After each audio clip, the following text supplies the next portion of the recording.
Imahe ng isang elegant young lady ang kapuso-teen star na si Bea Binenes sa kanyang debut. Bukod sa pagdating na ilang surpresang bisita, kinilig din si Bea ng isayaw ng kanyang Last Dance. Panoorin po natin ito.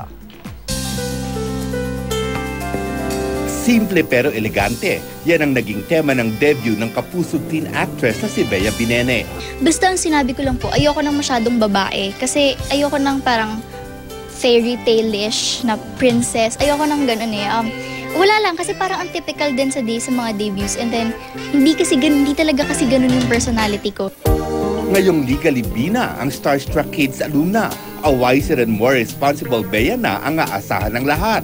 A person who always who will always do her best with everything. At nang masilayan na ng lahat ang debutant, an image of an elegant young woman naman ang sumalubong sa lahat ng bisita. Isang speech ang ibinigay ng veteran talk show host na si Herman Moreno o Kuya Germs kay Bea bago magsimula ang selebrasyon. At pati ang bunsong kapatid ni Bea na si Benice, hindi nagpatalo ng hinandugan niya ng isang cute na dance number ang kanyang ate Bea. Ilang bigating pangalan din mula sa GMA News and Public Affairs ang imbitado sa debut ni Bea, tulad ni Mike Enriquez at Arnold Clavio. Pero hindi naman inaasahan ang pagdating ng ex-boyfriend ni Bea na si Jake Vargas. Sana maging maging malawak pa yung pag-iisip mo sa lahat ng bagay. And ayun, happy 18th birthday, sana maging masaya ka.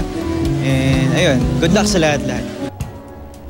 Hindi siyempre pwedeng mawala ang mga kaibigan at nakasama na ni Bea sa trabaho tulad ni na Luis de los Reyes, Barbie Forteza, Crystal Reyes at Joyce Ching. Imbitado rin ang singer-actress na si Jessa Zaragoza, Liza De Castro, Winwin Marquez at Gabby Garcia.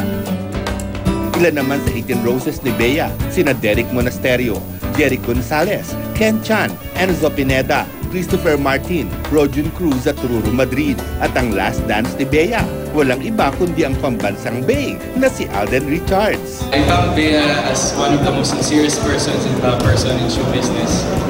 Walang pretensions, hindi niya ginagawang showbiz ang showbiz. That's what I like about her.